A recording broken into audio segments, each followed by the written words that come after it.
Good morning, it's Monday, so time for book talks. I actually have 3 books to talk about this week. I know, gasp, I actually finished a couple of things.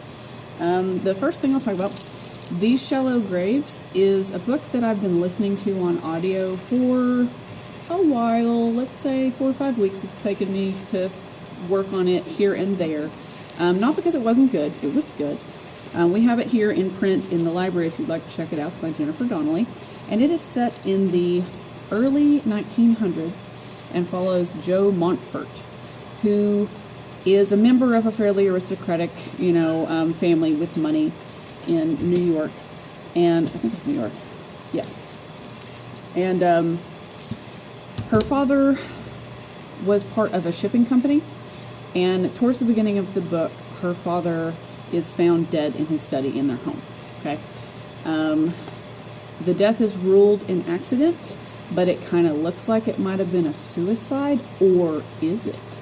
So Joe teams up with a newspaper reporter, and they set about investigating the circumstances surrounding her father's death, and then find out all sorts of stuff about her family and other things going on kind of in the shadows of New York at this time. There's a lot of nice historical details about newspapers at this time, social interactions, what's expected from different social classes, and from women in particular. So if you're interested in that particular time period, we do have it in historical fiction, but it's also kind of a mystery. So if you like historical mysteries, then this would be a good one. Everything I read that I'm going to talk about is actually historical fiction with a slight twist. I left the 3rd book in this series at home, but I will bring it back tomorrow. The first one is called The Diviners, and the second one is called Lair of Dreams. As you'll see, they're pretty hefty. The 3rd book is called Before the Devil Breaks You. And I actually liked the 3rd book a little bit better than the 2nd book in the series, and I found out there are going to be 4 books, which, I'm not super upset that the series isn't over yet, but I kind of like a nice trilogy, but hopefully it won't take too terribly long for the 4th book to come out and wrap up the series. But in these books, it's set in the 1920s, so you've got flappers and bootleggers and all kinds of stuff like that. They talk a lot about, again, like roles for women, racial relations and such. It's also set in New York, so you've got speakeasies and clubs and stuff like that in Harlem. And it's really interesting as far as historical detail, but you also have a supernatural story going on as well. I won't go back and tell you about the 1st and 2nd books, but in this 3rd book, there's a lot to do with ghosts. You've got, and the series is called The Diviners, or the 1st book is called The Diviners, and what diviners are people with supernatural powers. One of the characters can hold an object and read memories from that object and kind of tell where it came from, what it's been through, and things about the person that it belongs to. Another person can go into dreams and speak to the dead.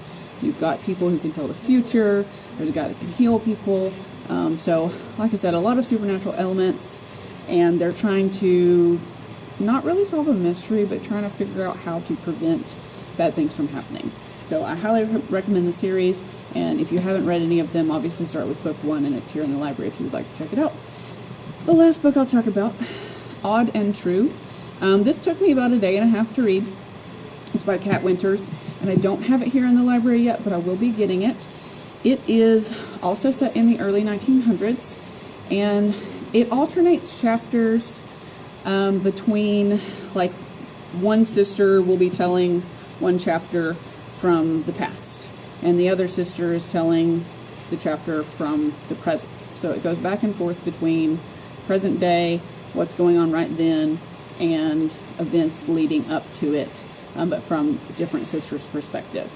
So when you start reading it, you kind of think you're going to be reading about 2 sisters battling monsters. And you sort of kind of are, but there's a whole lot of other stuff going on as well. I don't want to tell you too much about it and spoil the surprise for you, but again, a lot of historical detail. It's set primarily in Oregon, but also in Philadelphia. And the main legend that you're following for a lot of the book is the Jersey Devil.